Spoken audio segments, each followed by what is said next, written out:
everyone. Welcome to the August 12th edition of the TimeformUS Forecast. I'm David Aragona here with my usual co-host Greg Mulkowski, and we are looking ahead to Saturday's card at Saratoga. We're going to take a look at the late pick 5 sequence, which features their featured stakes race, the G1 Fourstardave Handicap, going a mile on the turf course for the older runners. As has been the theme with some of the graded stakes at Saratoga this summer and really just in New York all year, pretty small field for this one, just 5 horses signed on, but there is some quality in this race. A couple of very nice Chad Brown runners and Casa Creed, the winner of the Grade 1 Jaipur on that Belmont Stakes Day undercard. So we're going to talk about that race as part of the sequence, but Craig, the rest of this sequence is not so easy. We've got a couple of wide open maiden races that look like they might have some youngsters with some real talent. We've got a few turf races, an allowance, and a maiden claimer to close out the card. So aside from the 4-star Dave, things aren't that easy in this sequence. They are not. This is a card that I'll be upfront. I seriously doubt I would play a pick 5 with 3 maiden races in it. But I do like some horses in those races, so I will be playing these races vertically for sure. It's just one where I'm going to be taking some swings, and for me, the chances of connecting like 3 times on those swings are probably pretty slim. But if I can hit 1 or 2, it would be a good day. Well, things do start off with one of those maiden events, the 7th race of this, the beginning of this pick 5 sequence. It's a maiden special weight going 6 furlongs for the 2-year-olds.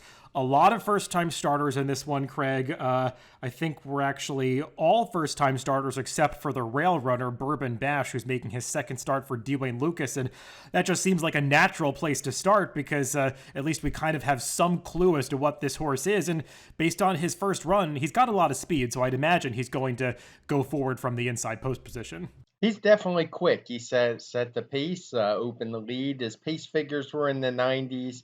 Wayne Lucas horses do tend to get better second time out, but his speed figure that day of 87, and that's pace adjusted quite a bit, isn't one that's going to get me too excited for him. So I'm going to look to some of the firsters. Yeah, and that seems where a lot of the focus will be in this race, those first-time starters. I would imagine the number 9 Black Rain could attract some attention, just given the fact that it's Todd Pletcher with Irad Ortiz riding. Kind of an odd horse, though, Craig, because he only sold for $32,000 as a yearling, despite having some nice pedigree on the dam side. Yeah, I saw he's a half to, I believe it's Ethereal Road, and also Turned Aside, who has been pretty productive horse. And the one question I had about that is neither one of those two were very quick developing types. It took them a while to break their maiden, at least in Ethereal's Road, of course. I know he wound up having to stretch out to do his best. So he's not one I'd be totally excited to bet in here. I think it's almost the default horse. I assume when you were making the morning line, you took the connections into strong consideration, but I didn't particularly love him here. One of the swings I'm going to take in this race is by one of those first-time starters, and that's the 6 horse, What a Blast. He's sent out by Mike Maker, who I know does not do very well first time out at all, but he has won at Saratoga with a few first-time starters over the years, and what intrigued me with this one is he's got one sibling who won first time out as a 3-year-old this year, is running pretty well. And he's also, his dam won first time out, which is something that sticks out for me. So he's just one that I think is going to be priced, and I'm expecting to run pretty well in here. Yeah, I do have that same note on that horse. It's a precocious female family, and he sold pretty nicely at the Fasig-Tipton May sale. I think he worked a furlong in 10-1 and looked pretty good doing it. So I think he's one that could slip through the cracks and be a price in this race. So as you said, Mike Maker does not have the greatest stats with first-time starters and dirt sprints, but it wouldn't be a surprise if this one had some talent and some propensity to win first time out based on that pedigree. And just to wrap up that Pletcher runner, Black Rain, with regard to him being the morning line favorite, yeah, it's kind of exactly what you said. It kind of made him the choice by default because there are some horses that are working well in this race, but they're not necessarily coming from connections that are known for winning first time out. So I wasn't sure how much money they would take. And Black Rain, I mean, with Irad Ortiz riding, it just seems like all of his mounts get overbet a little bit. As for that $32,000 purchase price, I should note he was an RNA later in the year as a yearling for $145,000. So nobody wanted him for that amount. count. Just a little bit odd that he would sell so poorly given that dam side pedigree. He does have that very fast 59-2 gate work back on July 30th. I will note he looked slightly second best in that workout to a horse that debuted last weekend for Pletcher and as what appeared the stronger part of that entry in the race that Disarm won, that 7-furlong event for Steve Asmussen. And that horse that I thought was taking more money as part of that Todd Pletcher entry did not run well at all. That was the race where the other entry made Krupe made that big late run to get up for third. So kind of mixed signals on Black Rain. I wanted to look elsewhere in this race. There are two first-time starters that I think are working very well coming into this race. The one that I think could take a lot of money is the number 5 Skellig. I made him my pick in this race. John Terranova, not great stats with first-time starters, especially in dirt sprints. He does much better second time out. But this horse just has been working like he has a lot of talent. He sold for quite a bit of money at the OBS April sale after working a quarter mile in 20 3/5 seconds, and that was an extremely impressive work if you go back and watch it. Gervin the sire has been just on a tear since getting off to since his horses have started running in his freshman crop. He, of course, is the sire of Damon's Mound, who is one of the favorites in the Saratoga Special a little bit earlier on this card. I think he's 5 for 15 with first-time starters so far in his first crop. And this one, you can check out the last couple of workout videos on XBTV. Clearly, there's talent here. The work 2 back on July 31st was in company with John Terranova's best older mare, Bank Sting, and he was definitely holding his own in company with that horse who was known for being a very good workhorse in the mornings. And the last workout, just from the gate, very strong, best in company, really never even close to asked for his best. This is a horse that I think has real talent. We'll see if he's fully cranked up and ready to go on debut, but I think this is a horse that we're going to see nice things from down the line. And then the other horse that I think is a little bit interesting, Craig, that does not go out for a barn that wins first time out that much is the number 2 Read On for Dale Romans. The last gate workout, really impressive, much the best in company with another horse. I think opened up 8 to 10 lengths on that runner by the time they get to the far turn, and you could see the time is pretty fast. So it's a little bit more of a turf pedigree on the dam side, but one that I think could be a decent price just going out for a barn that doesn't take that much money with their debut runners. I assume there had to be a story on Skellig, and I'm with you on Read On. That workout sticks out like a sore thumb when I pulled him up in the TimeformUS PPs, and I went and watched it, and that was a pretty impressive one.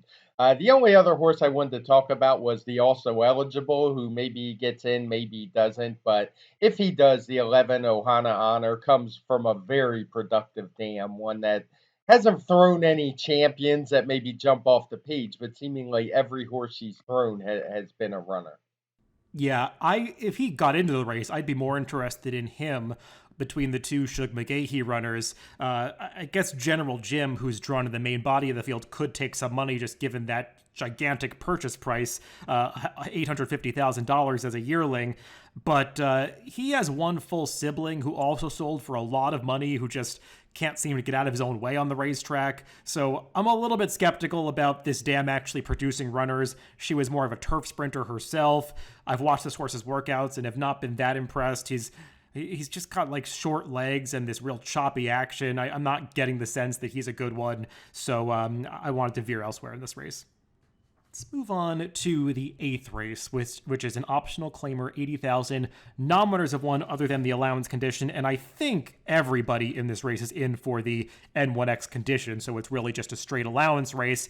And Craig, you have to imagine that the number 1 portfolio company is going to take a lot of money in this race, just going out for Chad Brown, dropping out of a series of stakes races with some superior speed figures. He looks like clearly the one to beat. He does. He has the best figures. He draws well. He's top connections. Even get Joel Rosario, who we don't see a lot of riding for Chad Brown, but he's on him here. At least of late, we haven't. And yeah, I don't have any real knocks other than the price. I would say I'm not sure he's progressed very much as a 3-year-old. He's basically running the same speed figures he did then. So he's not a horse I'd be interested in at the windows. I'll probably take a stand. This is one I'm going to wait and see the tote board. A couple other horses I'd be interested in, or a couple of first time geldings right to his outside. The two horse Midnight Worker is a Todd Fletcher trained horse who showed some promise on turf. He ran a decent fourth in the Belmont Futurity as a 2 year old, a race won by Slipstream, who's been pretty good. Run Curtis Run has been fine. Not sure what went wrong with him, but we haven't seen him this year. He shows up as a gelding, but he's got enough that at that double digit morning line, I might be interested. And kind of a similar story with the horse just to his outside, Over Boar, who's 15 to 1 on your line. He showed plenty of promise and speed as well. He came back for one start this year. Looks like he didn't do much running, but it's pretty easy to note that the winner of that race was Conaher, a horse who has been on a tear and is one of the best for 3 year old sprinters around this year. So I'm kind of willing to forgive that one. Not sure if either one of these really wants to get a mile, but given the fast pace and the inside post, if either one of them can rate and hold, I think they'd be worth a look at big prices.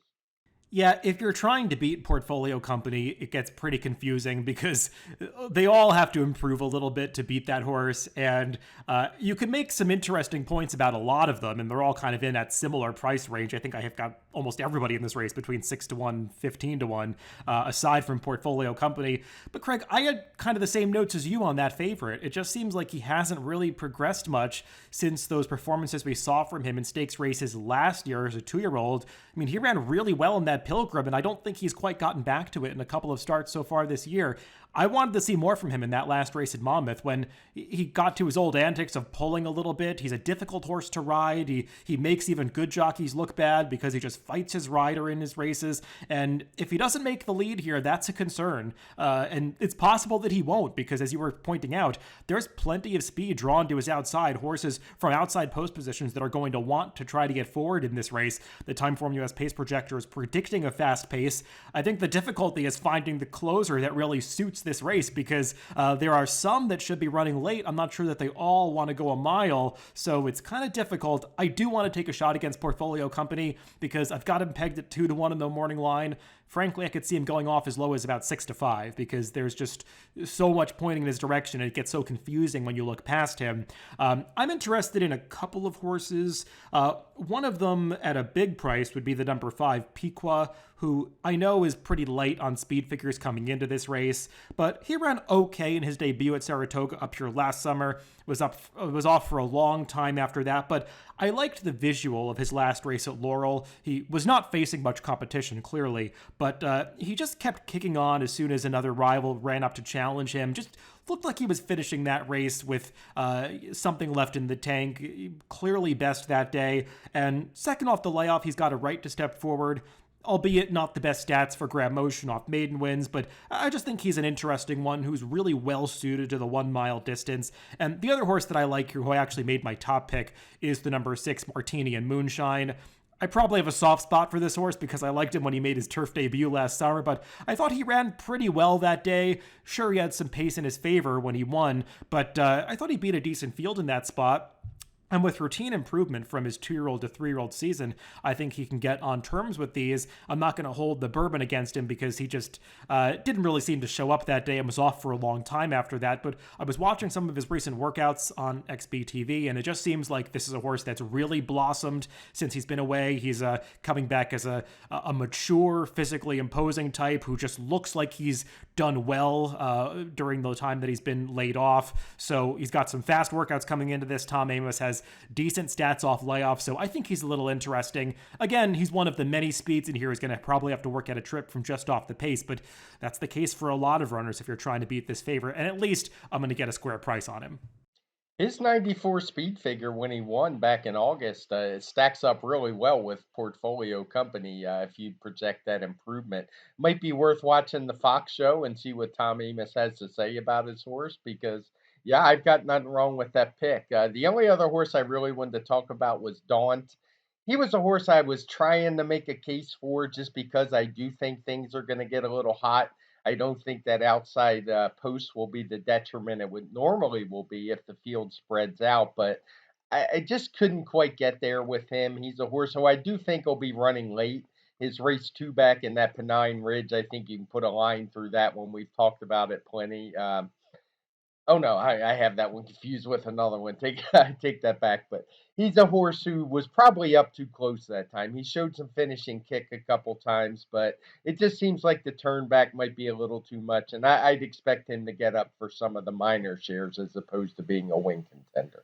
Yeah, I mean, if you're trying to get a closer into the mix in this race, it would be either the number 11 Daunt or the number 10 Constitution Lawyer, I would think. And I have the same notes about Daunt. I was trying to make him in this race because I think there is some talent with him. I'm just really concerned about the cutback to a mile because he's a horse that doesn't have much speed. He's kind of one-paced. He doesn't really have that turf turn of foot. He's more of a grinder who takes a while to hit his best stride. I mean, if this race just completely melts down from a pace standpoint, I think Daunt could be the right horse. I just feel like he's ultimately going to be best going a mile and an eighth, a mile and a quarter, maybe even beyond that. So I had trouble making him my top pick. And the number 10 Constitution Lawyer, I liked him last time when he went off at 20-1 because I really thought he had plenty of turf pedigree and would handle it. And he did, but he also got a great ride from Dylan Davis that day, saving ground every step of the way, finding a seam in the stretch. It's going to be hard for him to pull off a better trip here from post 10. So I didn't want to go back to the well with him, even though we didn't quite get the money last time. So interesting race where I think there are many directions to go if you're trying to beat Portfolio Company. But it's not going to be easy because he definitely has the class edge over this field. The one upside I would give for Daunt is Jose Ortiz did win a couple races yesterday. We're recording this on Friday. Thursday was when he won a few, and he hadn't won a race all month. He was definitely in kind of a slump, but he looked to be riding well yesterday. Let's move on to race 9. This is another maiden special weight event, though this one is for the 3-year-old and up older horses going 7 furlongs on the main track. And there is some experience in this one, Craig. A couple of second-time starters who I think do have real talent. Among them is the number 4, For Good, who, of course, is the younger full brother to Good Magic, the Breeders' Cup Juvenile winner, 2-year-old champion, who was second in the Kentucky Derby. Going out for the same connections, E5 Racing and Chad Brown, with even his rider, Jose Ortiz, taking over for this time. And I thought this horse ran okay in his debut, and among those with experience, he might be the one to beat, though this is a competitive race. It is. He's a horse who didn't have much of a chance last time, even though he was bet pretty heavily. He didn't get out of the gate very well. It was a race that featured a really slow pace. We have them all coated in blue, speed figures in the low 80s. The final time figure was 100. So it's just going to be tough to catch up in a race like that. So I'd be willing to give him another chance. I just don't know how much value he's going to offer. Uh, I'd wonder about his entry mate, a first-time starter and leading contender. He's not an entry, but comes an uncoupled entry. Tough for me to ignore that one. It's Joel Rosario, who's just been absolutely on fire. We know that Chad Brown will run multiple horses in races, and the one who's favored doesn't necessarily mean he's the better one. So I do want to keep an eye on him. I see you have him pegged pretty high on that morning line. I assume his works haven't been great, but we'll see what you have to say about that when I turn it over. The other horse I was interested in was Citizen Mac, one of the horses who has run. And he didn't show me a whole lot as a 2-year-old, to be honest. He debuted at Belmont, so a little bit late. But he just seems like one of those slow progressing Shug McGahee horses.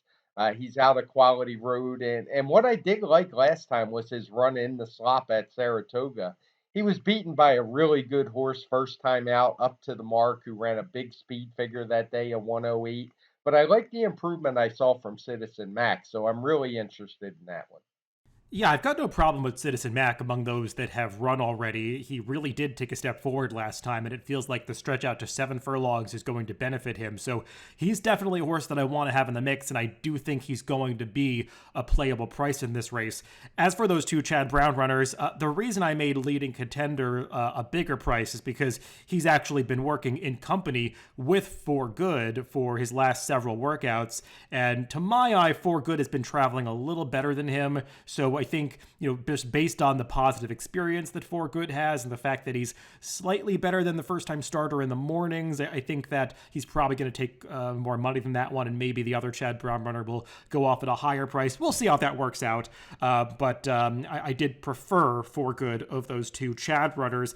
I mean, we shouldn't go without mentioning the number 7, Happy Bob, Craig, who went out for low-profile connections on debut, but considering that, he took quite a bit of money to get bet down to 6-1 for Dominic Scatino and actually ran really well to be second behind Accretive, who, of course, came back with that big effort to just miss in the Amsterdam.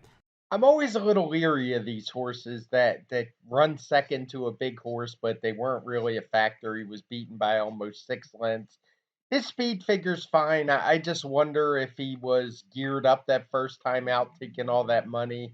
Dominic Chatino doesn't have great stats with second time starters that don't win first time out. So I feel like I wanted to go in a different direction. I think he's going to take money. That's a big part of it, with Accretive coming back to run so well in the stake in his second start. So for me, I was going to look in a different direction, but I certainly won't be surprised if he runs well and even wins this race.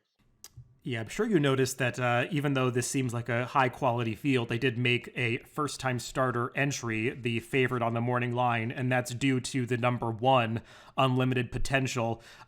This horse is really good. If you go and watch his workouts, it's just so obvious that he has a lot of talent. He went 20 4/5 when he sold at the OBS April sale in 2021. That explains the $750,000 purchase price for a son of Union Rags. I don't think that sire's progeny typically sell for quite that much. It is a real stamina pedigree by that Belmont winner out of Champagne Ice, who is a full sister to Belmont Stakes winner Ruler on Ice. So this one really bred to run a lot farther than 7 furlongs, but based on the recent workouts I've been seeing at Saratoga, he's got speed. I watched the last gate workout on XBTV, and I mean, it's really impressive. I mean, this horse was so easily best in company, never really asked for anything, just kind of wanting to run away from his company.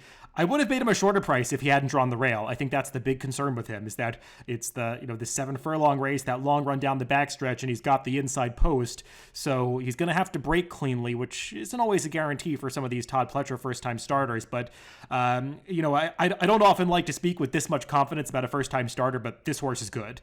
So I'm looking forward to seeing his debut. Not that the entry mate, Expressman, has been working poorly. I just haven't been seeing the kind of talent that appears to be apparent with Unlimited Potential.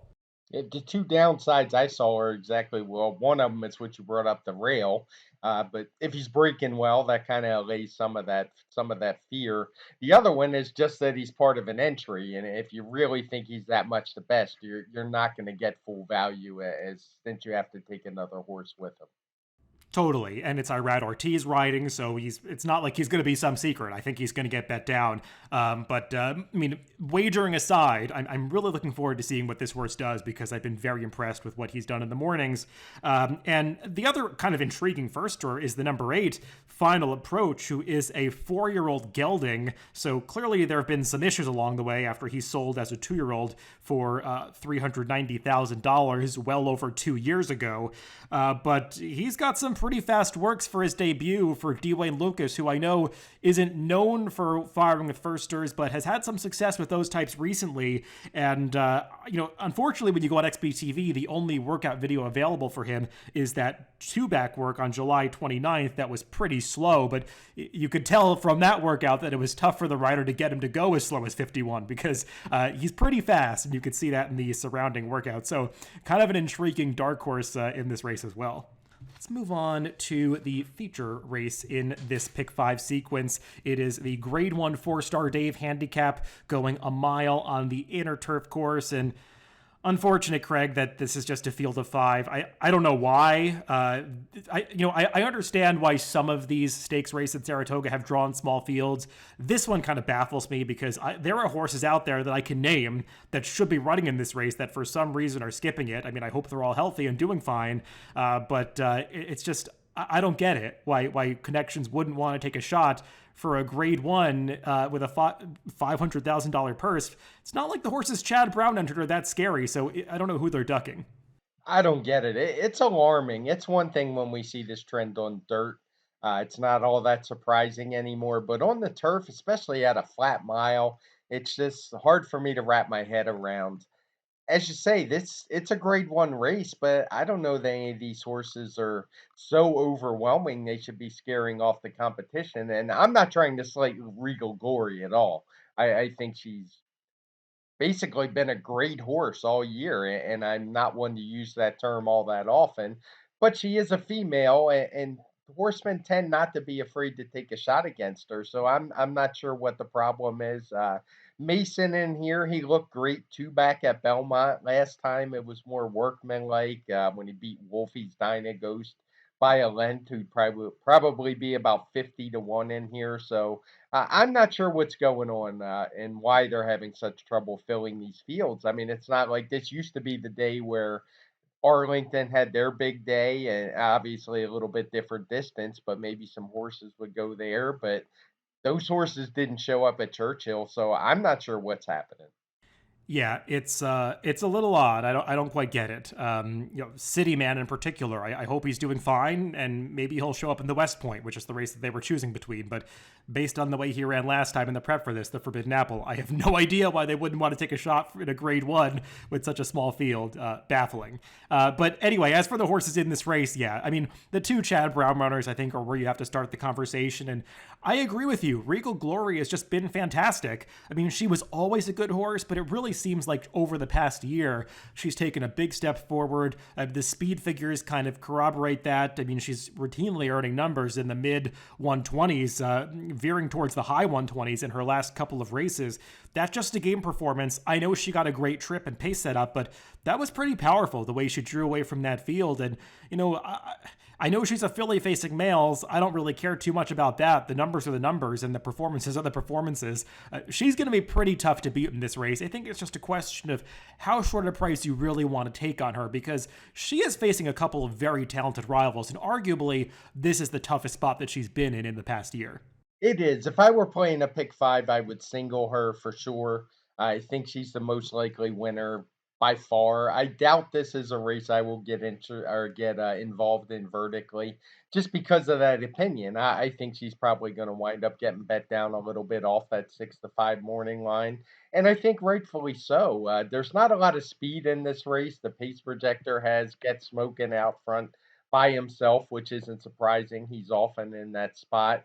But Rio Glory has shown it doesn't really matter, at least this year. She's a horse who's went wire to wire at the end of last year at Del Mar in the Matriarch. Then she went to that Pegasus Filly and Mare race.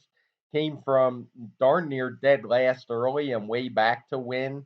She's rated just off the pace. Last time she tracked the super fast pace. I say track, she was pretty far back. But she was only third in the field of five, was able to win easy. So I just don't know where the holes are in her, and some of the others that figure to be the main competition just don't quite stack up for me, and it comes down to the speed figures. Mason, he looked good in that one turn race at Belmont, ran a 123 figure, but I wasn't impressed last time. He only got a 119. It was a slow pace. He was 1 to 5 that day, so maybe you excuse him, but I still think he's got to take a jump up to be able to run with Regal Glory, and that's not something I want to take a 2 to 1 or so on. Some others, Get Smoking is a horse who I think many would be tempted to play because he is going to be out front by himself most likely, but he's also a horse who has led at the stretch call with just a furlong to go so many times, and he very rarely closes the deal. I think I counted 9 times he's had leads with a furlong to go and lost, including all of his last 4 races, if you don't count the Medan race where he didn't run very much at all. So despite the 8 to 1 morning line to clear lead, I don't want any parts of him. I guess the logical alternative, if I wanted one, would be Casa Creed. He's been in great form for a long time right now. I just don't know if he's good enough. Yeah, I agree about the Chad Brown runners. Between Regal Glory and Mason, I much prefer Regal Glory. We have the same notes on Mason. I liked his Maker's Mark quite a bit, but it just seems like he hasn't really progressed since then. The visual of his last race was not that appealing, so he wasn't really for me. I did pick Casa Creed in this race, and if I'm going to take a shot against Regal Glory, I want it to be with him. I know that he's got this reputation as being a better sprinter. I'm not sure if that's actually true or if he's just found the right spots to be successful and gotten the right trips when he's been sprinting, because he's run some nice races going a mile in the past, particularly in this race last year when, if you go back and watch it, he arguably ran the best race because that was a race that was dominated by horses that were towards the inside, and including Got Stormy, who won. Casa Creed was wide around both turns, covering more ground than her, and actually ran on pretty well to just lose by 2 lengths. And it's not like the race this year has come up nearly as tough as last year, and certainly not as deep. So I think the Casa Creed is a good fit in here. Proved that he was in great form coming back from Dubai last time when he won the Jaipur for the second year in a row. Got a great trip that day, but I think he's going to have some good trips coming to him now that he's got Luis Saez as his regular rider. My big problem with him last year was that I thought his former rider was just botching the trips on him too often. And Luis Saez has given this horse great rides ever since he's taken over the mount. So I think the Casa Creed breaking from the rail is going to get the right kind of trip here on the stretch out. I don't think he has to be nearly as far back as he's been in some of his recent sprint races. So I think he's pretty good, and I like his closing finish, especially if the pace is not that fast. I think he's going to have the sprint speed to run these down in the stretch, but he's going to have his running shoes on because Regal Glory, she just shows up every time. Yeah, I agree. He'd be the second most likely winner in my opinion, and I do agree. I don't think he should be pigeonholed as some kind of turf sprinter because he's run well at a mile plenty of times. I do think he faces a little weaker competition when he drops down into those sprint races, but that doesn't mean he can't run at a mile. So it would just come down the price for me. If he drifted up a little bit off that morning line, maybe I'd take a chance. But mostly for this race, I just want to see Regal Glory run and see if she can keep that streak coming going because it's really cool that they brought her back this year. I know there was some question marks about that, but she has just been so dominant. It's one of the better seasons I've seen in a few years. Let's close things out with the final leg of this Pick 5 sequence and the final race at Saratoga on Saturday, race 11. It is a maiden claiming 40,000, going a mile and a 16th on the Mellon turf course, and this is a confusing way to end the sequence, Craig. There have been a few races like this that we've talked about in this Pick 5, and it doesn't get much easier here. I guess the horse to beat might be the number 3, Good Soldier, because he's one of these drop-downs from Maiden Specialweight Company to this maiden claiming race, so he's definitely getting a lot of class relief, but I can't say that I love either of these horses' turf races. I don't think either one has been very good, to be honest. And who knows on that Churchill course what was going on there. So his Saratoga race was not very pretty. So I don't like him at all. And it was hard for me to wrap my head around anybody in here, especially at a short price, because there's just not a lot of form. I usually like to default to horses dropping in class in these, but there's not a whole lot of that going on. But I did find one, and that's going to be the horse that I would lean on. I'm definitely going to play in vertical bets, and that one is the one, Growth Mindset. There's not a whole lot to go on in here. He ran for Chad Brown at that Meadowlands meet. Um, it was a maiden special weight. Is that a class drop? I don't know. That's kind of iffy. But it hasn't been a bad race when you look through the chart. There are some pretty decent horses in there. But what intrigues me is the new trainer, Jorge Abreu, who's been having quietly a pretty good meet at Saratoga. And what really caught my eye is that Flavian Prat has taken the ride. And he's a guy who's just been red hot when he rides for Abreu. And that's about all I need. I'm going to key all my bets around Growth Mindset and just hope that he's one of these good runners for that trainer. I don't want to be too critical of a price, but I feel like I have to throw some cold water on that one, Craig, because I've been watching this horse's workouts coming back for this race, and it hasn't been pretty. He's not working well for this race. So I just question whether there's any ability here, but he's going to be a big price. So, I mean, it's not like there's anybody that's that appealing in this race. So, I mean, if you want to take a shot with him 12, 15 to 1, I mean, have at it. I tried to make the same case for this horse, but when I watched those workouts where he just was not really able to keep up with any horse that they paired him with in the morning, that bothered me a little bit. But maybe he's just been working with some better horses that Jorge Abreu has. It's a tough race. I mean, I did not want to default to Good Soldier, even though I do think he's kind of the horse to beat. The number 7, Greg's Honor, is probably going to take some money because it's first off the claim for Bike Maker from a barn that hasn't really been having much success lately. Getting Irad Ortiz aboard, but I can't say that I love any of that horse's races either. He got a fast pace to close into last time and was just basically picking up pieces to be second, so he's not that appealing to me. I was just trying to find somebody that I could get a little bit creative with, and for me that ended up being the number 10, Empire Ridge. I know that his last 3 races look pretty ugly, but 2 of them were on the dirt. He's not a dirt horse. If you go back and watch that turf race 2 back, something was not right that day. Dylan Davis, who was on him, just never made a single attempt to motivate him, basically just eased him right from the start. It just looked like something was wrong. So I don't want to put too much stock in that effort. He actually ran some decent turf races as a 2-year-old, and maybe he just can't run anymore, but he's getting Luis Saez aboard here, who gave him a little bit more of an energetic ride last time on the dirt, and I think in that dirt race, it was so much better than his prior dirt race that I think he showed he can run a little bit still, and he's going to go forward probably from the outside. We'll see how much speed develops in this race, but I just think if he can remember who he is for Bike Maker, he's a little bit interesting here, and I feel like he'll be a price in a race where I just didn't want to settle for anybody that was that short.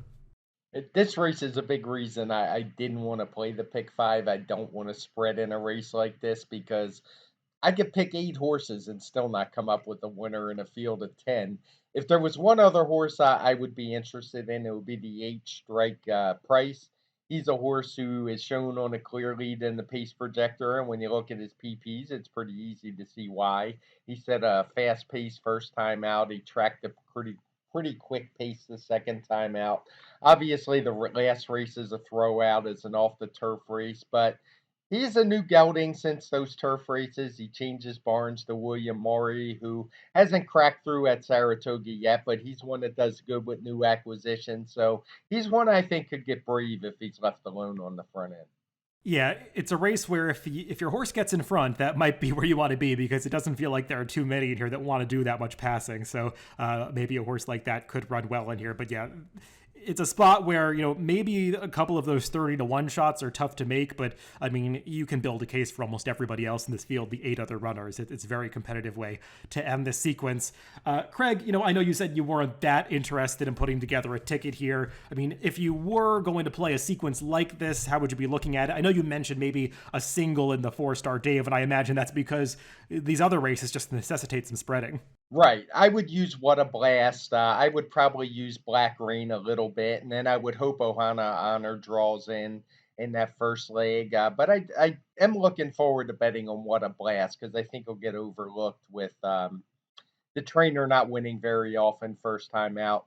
In the eighth race, I'm going to try to beat Portfolio Company. I liked a couple of the first time maidens, Midnight Worker and Overbore. And if I think things are really going to get crazy, I could give Daunt a try. And your horse as well. You made an intriguing case for the 6, Martini and Moonshine.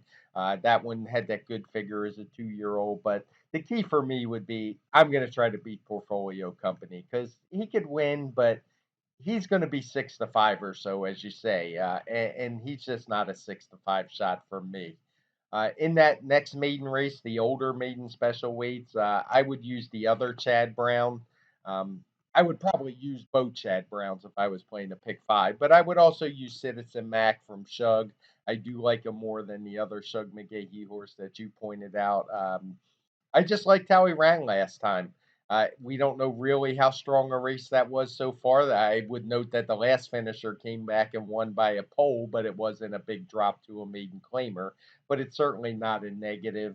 And then those last 2 races, Regal Glory for me in the 4-Stardave. I wouldn't try to get too clever in there. And as I said, in the finale, I'm going to key on the 1-horse growth mindset. If I was going to use a B type, it would be the 8-horse Strike Price. Yeah, I'm going to start things off with Skellig. I know that I'm not it's hard to be totally confident in a low percentage first time out barn, but I just feel like this horse is really talented. So I would lean a little bit on him, using a little bit of Bourbon Bash, also read on that Dale Romans first time starter that I think is working well. And I would try to beat both General Jim and Black Rain, the McGahee and Pletcher runners in there. Like Craig, I want to take a shot against Portfolio Company with that number 6 Martini and Moonshine. Also a little interested in the number 5 Piqua. On a deeper ticket, I could include those closers like the number 10 Constitution Lawyer and the number 11 Daunt. If I really take that full stance against Portfolio Company, I think you want to have some of those closers in there if the race does fall apart, because that could be one of the ways he loses. In the 9th race, I don't want to have too much in against the favorites in this one. I think Unlimited Potential, that first-time starter, and the number 4, For Good. They're the two most likely winners of this race, kind of like my morning line indicates. I would kind of go along that. The number 3, Citizen Mac, who Craig mentioned, would be the one other horse that I would try to get in there because I think he could offer some value. But it feels like this could be a maiden race where it ends up that it's a pretty fast speed figure for the winner. The 4-star Dave, I went with Casa Creed, and I'd want most of the play to go through him. I don't like using a favorite like Regal Glory as a backup, but maybe I would include her on some of my tickets that include the prices that I'm taking a shot against favorites in the other legs. So I would do it that way, kind of leaning a little bit more on Casa Creed. And then closing things out, as I said, I liked the number 10 Empire Ridge, but it's not a race where I feel like I can lean on any one horse. I'd want to include Good Soldier, who I think can win the race, just not exciting at the price. And the number 2, Smart Joker, who I didn't mention, another horse that could show some speed, really improved on the turf last time. He's one that I would include as well, but we'll see how expensive it gets. But this is a race where you could really spread in the last leg if your budget allows. So that's a look at the late pick 5 sequence at Saratoga on Saturday. Craig, remind me, I know you're going to be off pretty soon for about a week and a half. Are we doing the Pacecast next week, or should I be looking for a guest or doing it on my own? Remind me. If we do it on Thursday, I'll be there. If we do it on Friday, you'll need a guest. I will leave that up to you. Okay, but we'll be there for the Pacecast to recap these races. Oh, yeah, for the Pacecast, yes. I'm sorry. I was half daydreaming. I had drifted off to I'm done my work for today land. I don't blame you. Yeah. Okay. So we'll recap this 4-star Dave next week, as well as some of the other racing taking place around the country. I know they've got that in quotes Arlington Million Day at Churchill Downs on Saturday. We'll see how those races play out and what's going on at Del Mar. We'll recap all of that on the TimeformUS Pacecast next Tuesday. Everybody remember that you can catch these podcasts on DRF.com, Spotify, Apple Podcasts, and YouTube. Wherever you get your podcast, just make sure that you subscribe to the Daily Racing Form channel. Thanks for tuning in this week, and make sure to catch that TimeformUS Pacecast coming up early next week.